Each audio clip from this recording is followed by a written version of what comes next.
but I know a God that can see you, that can hear you, and that can know you. And not only that, you can see him, you can hear him, and you can know him. You can see his works, and you can hear his voice, and you can know him personally.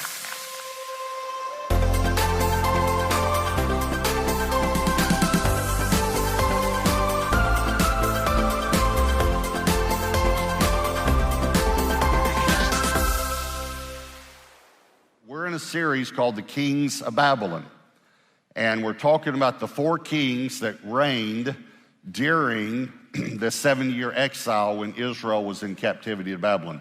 And today we're going to talk about Belshazzar. Now let me just let you know, if you do some study on this, that Belshazzar was ruling. He's Daniel chapter 5. We read Daniel's 1 through 4 last week, parts of it. But he actually wasn't the king, he was the crown prince. The king was Nabonidus. Let me say it again, Nabonidus. Nabonidus was actually, though, traveling most of the time and building altars for the god, little g, of sin.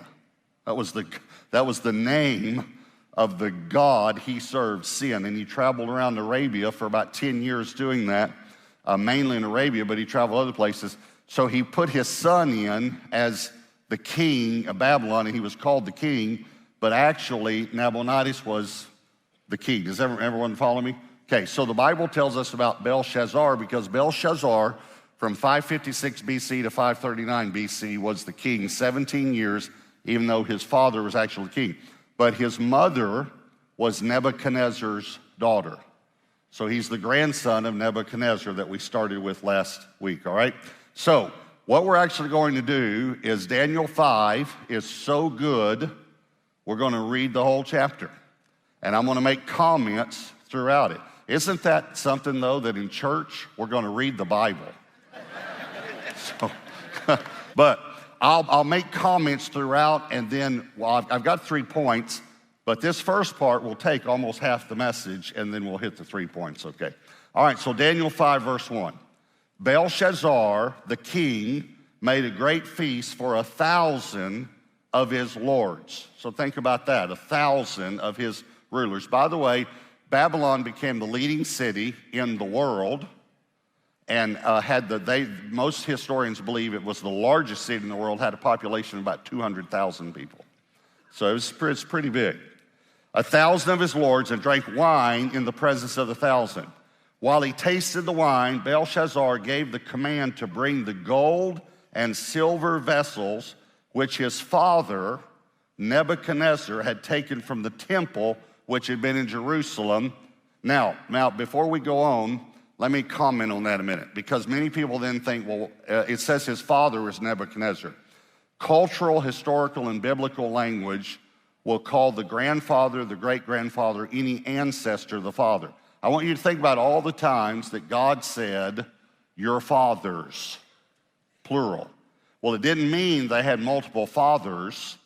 It meant they had multiple fathers, grandfather, great-grandfather, you follow me? God would also identify himself even as your fathers, Abraham, Isaac, and Jacob, okay? So, and let me just say something, because some of you are fathers, but some of you are like I am.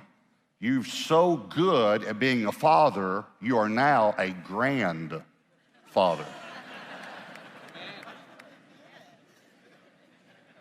I mean, I'm not just a father, I'm grand at it. Just wanted you to know. And then some of our apostolic elders, James Robinson, Pastor Olin, and Pastor Jack, they've been so good at it, they've now become great grandfathers. Okay, everyone get this? Okay, so when it says your father, his father Nebuchadnezzar, it's talking about his grandfather. Okay, all right. He had taken from the temple that which had been in Jerusalem. Oh, I needed to mention that.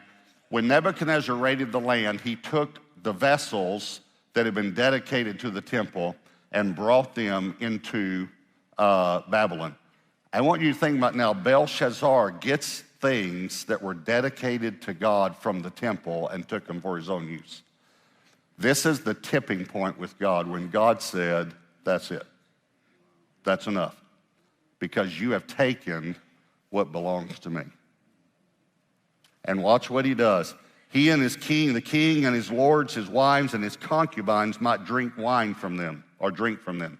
Then they brought the gold vessels that had been taken from the temple of the house of God, which had been in Jerusalem, and the king and his lords, his wives, and his concubines drank from them. They drank wine and praised the gods, little g, of gold and silver, bronze and iron, wood and stone. Now, you can remember that probably, gold and silver, bronze and iron, wood and stone. Because in a moment, you're going to see that God gives Daniel divine revelation like this, because Daniel is not at this party, all right?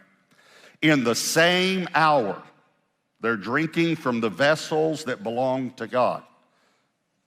By the way, I don't have time to develop that, but think about that we have this treasure in earthen vessels. We're the vessels that belong to God now. Okay? All right, so in the same hour, this is the story, you've heard this, but this is where it happened. The fingers of a man's hand appeared and wrote opposite the lampstand on the plaster of the wall of the king's palace. The king saw, now this is a word that jumped out at me, and the words see, hear, and know jumped out at me, and that's what we're going to talk about in a moment. The king saw the part of the hand that wrote. Then the king's countenance changed. I would assume it did. And his thoughts troubled him, so that the joints of his hips were loosened and his knees knocked against each other. The king cried aloud to bring in the astrologers, the Chaldeans, and the soothsayers. Nebuchadnezzar did that as well when he couldn't interpret something. The king spoke, saying to the wise men of Babylon, whoever reads this writing and tells me its interpretation shall be clothed with purple, have a chain of gold around his neck, and he shall be the third ruler in the kingdom. Now, just to remind you, the reason he would be the third ruler is because Belshazzar was actually the second ruler. The first was his father, who was out building these temples to the god of sin, okay? So that's why. Now all the king's wise men came, but they could not read the writing or make known to the king its interpretation. Then King Belshazzar was greatly troubled, his countenance was changed, and his lords were astonished. The queen, so this is his mother, who is also, because remember his father's actually the king. This is his mother, who's the daughter of Nebuchadnezzar. The queen, because of the words of the kings and his lords, came to the banquet hall. So she wasn't at this debauchery that was going on. The queen spoke, saying, O king, live forever. Do not let your thoughts trouble you, nor let your countenance change. There is a man in your kingdom in whom is the spirit of the holy God. She's talking about Daniel. And in the days of your father, think about again, she's talking about Nebuchadnezzar, his grandfather, light and understanding and wisdom, like the wisdom of the gods, were found in him. And King Nebuchadnezzar, your father the king, she's basically saying that because she could have been killed, because he had that power to do that. And so she's trying to be very respectful, but she's also trying to say, don't forget who my dad is, okay? Your father the king made him chief, that's Daniel, of the magicians, astrologers, Chaldeans, and soothsayers. Inasmuch as an excellent spirit, knowledge, understanding, interpreting dreams, solving riddles, and explaining enigmas were found in this Daniel, whom the king named Belteshazzar. Now, do you see the similarities between the two names, Belshazzar and Belteshazzar? Okay, Bel, most of you have heard this, Bel, it means God in their language, because they said when they were, many times Israel worshiped Baals, okay? So it means God, but in this time frame, they felt like that the king was God. Even though there were the gods, he was the main God. So Baal means protector of the gods or protector of the king. So Nabonidus names his son protector of the king so he can go out and do these temples, and basically you'll protect my kingship while I'm gone. But Nebuchadnezzar names Belteshazzar, Daniel Belteshazzar. Belteshazzar means protector of the king's wife.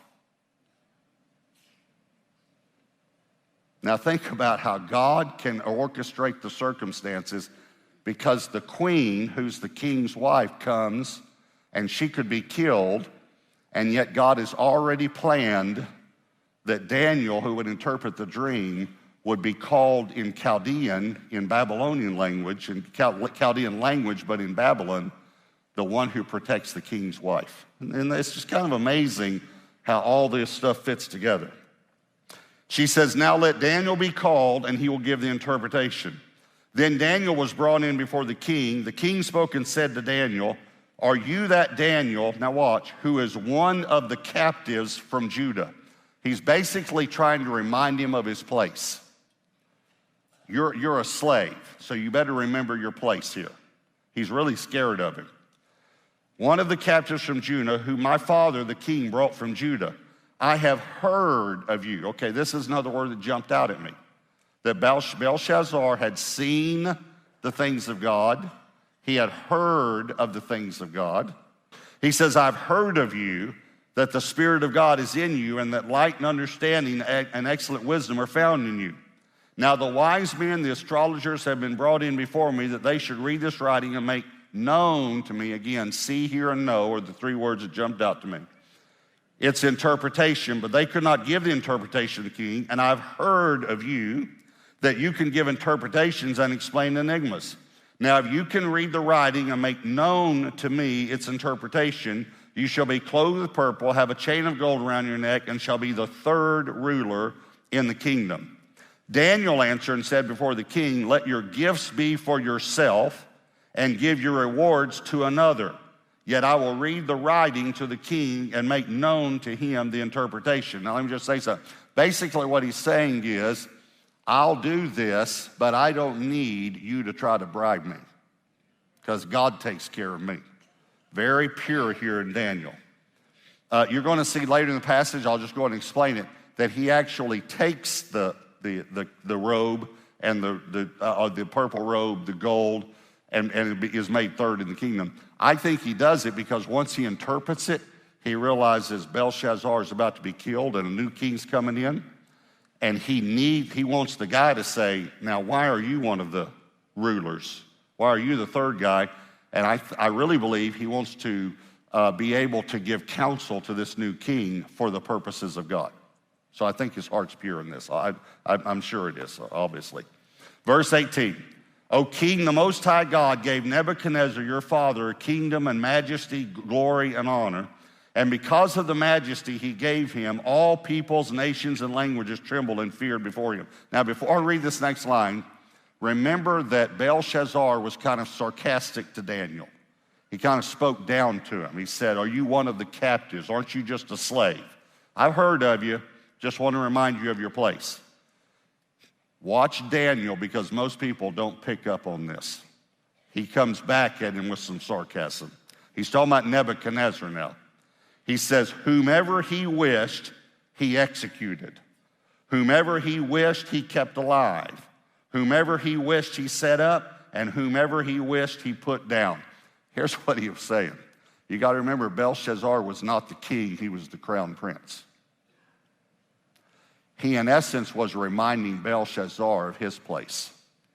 One of the reasons that Belshazzar, I think, was so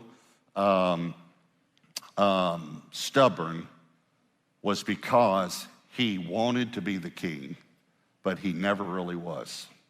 And he kept being reminded of that all the time. So Daniel, I personally believe, decides, Nebuchadnezzar, who was the real king, he did what he wanted to do. He just kind of throws a little jab in there, all right? But then he goes on about Nebuchadnezzar. But when his heart was lifted up and his spirit was hardened in pride, that's what we've been talking about, he was deposed from his kingly throne, and they took his glory from him. Then he was driven from the sons of men. His heart was made like the beast, and his dwelling was with the wild donkeys. They fed him with grass like oxen. His body was wet with the dew of heaven, till he knew that the Most High God rules in the kingdom of men and appoints over it whomever he chooses. But you, his son, again, the word father could be translated ancestor. The word son could be translated descendant. You, his descendant, or grandson. You, his son, Belshazzar, have not humbled your heart, although you knew all this. Again, I'm going to hit these three words. You saw it, you heard it, and you knew it, but because of your pride, you were stubborn. That's what he's saying. And you have lifted yourself up against the Lord of heaven. They have brought the vessels of his house before you, and you and your lords, your wives and your concubines, have drunk wine from them. Now watch, the very same statement of earlier. And you have praised the gods of silver and gold, bronze and iron, wood and stone. Okay, how did Daniel know that? Except by divine revelation. Because see, Daniel wasn't at this party. They had to call him, remember? So it's amazing he knew what they'd done. Then here are these three words, and this is the first time they stood out to me in the passage. As I went back and read the passage, then they stood out to me more. He said, you praise these gods, what? Which do not see or hear or know. Here's what he's saying. You have praised gods that can't see you, they can't hear you, and they can't know you personally. But I know a God that can see you, that can hear you, and that can know you. And not only that, you can see him, you can hear him, and you can know him. You can see his works, and you can hear his voice, and you can know him personally. So that's where we're gonna focus in on, right? And the God who holds your breath in his hand and owns all your ways, you have not glorified. Then the fingers of the hand were sent from him, and this writing was written. And this is the inscription that was written, Mene, Mene, Tekel, Upharsin. Mene, Mene, Tekel, Upharsin. Now we're going to keep reading, but let me explain to you what these mean, okay? And this is why most people believe that Daniel easily just saw the interpretation. In the Hebrew language, there are no consonants. No vowels, pardon me. There are only 22 consonants. Now, please hear me. They've added vowels to be able to understand it better. But back then, there were no consonants. So the way you read was simply like mene, you just saw the M and the N. Also, Hebrew is written from right to left. This is probably why the Chaldeans and the soothsayers couldn't understand it, and God wrote it right to left, and immediately he saw NM, TKL, and PRS, parson. The U of the last word simply means and. That's all it means. So it was mene, mene, saying it twice to get your attention, tekel, and then it would be and parson, or Perez, actually PRS in the Hebrew, okay? All right, so this is what it means. And I'm going to read it to you in just a moment. You'll see it, but I want to tell you first. MN means mina in Hebrew. It means, it refers to, let me say that. It refers to 50 shekels. But it means numbered. That's what it actually means. Mina means numbered. Tekel is the word for shekel. TKL means shekel. It refers to 1 shekel, and a shekel, the meaning of it is weighed. In other words, when you weigh something, you see how heavy it is, weighed. Parson or Perez, PRS in Hebrew, means divided. It actually referred to a half shekel, half. It was, a shekel was half, in half. But the word itself means divided, okay? So let me tell you what these words again mean. Numbered, weighed, and divided. And the and is in there in the U. Numbered, weighed, and divided. Now watch as we read on, you'll be able to see this. But you might not have ever seen this if you hadn't studied some Hebrew or had someone tell you about it. This is the interpretation of each word. meaning God has numbered your kingdom and finished it. Tekel, you have been weighed, that's what it means, remember, in the balances and found wanting.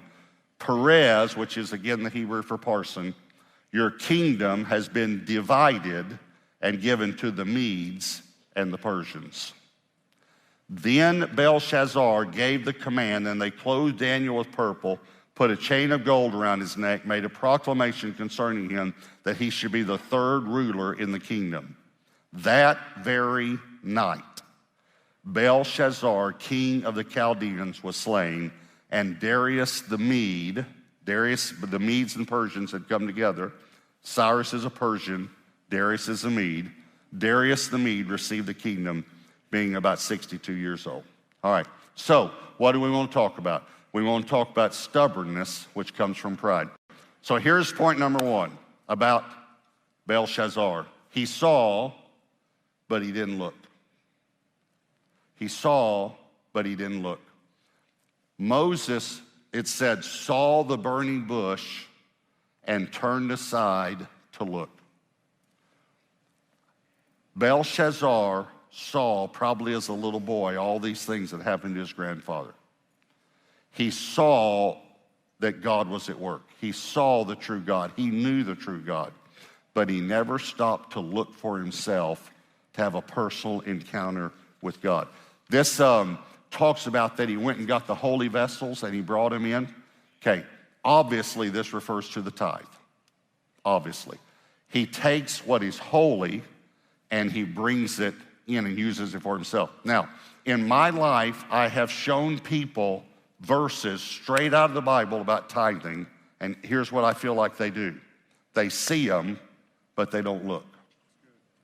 It shocks me. It shocks me.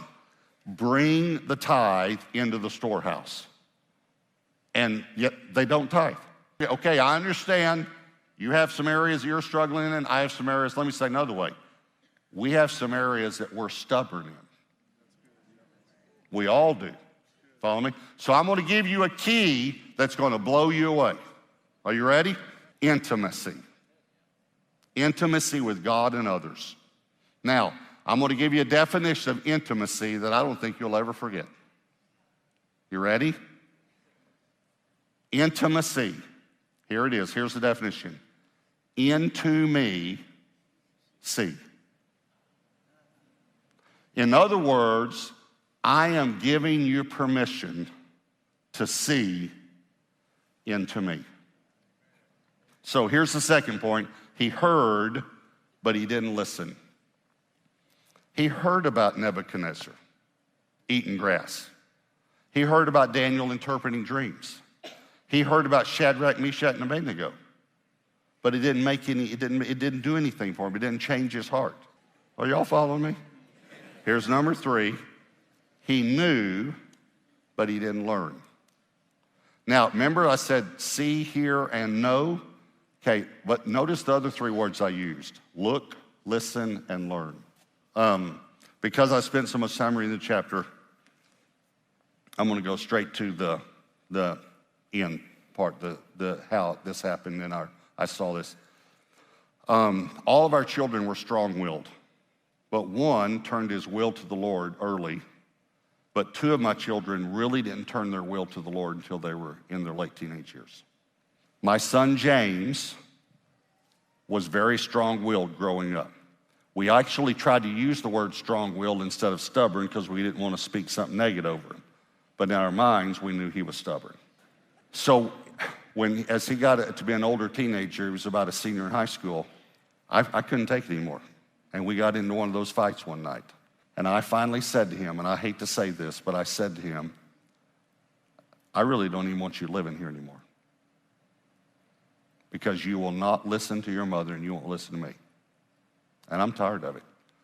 And I'm going to try to see if I can find another place for you to live. That's how mad I was. And he said, that's fine with me. And Debbie started crying. And she said, I will get on my knees and beg the two of you to stop being so stubborn. Because I don't want to lose my family. And something happened in my heart as a believer and in James's heart as a person who truly had not submitted his will yet. And a few weeks later, we noticed a change in James. We just noticed a change.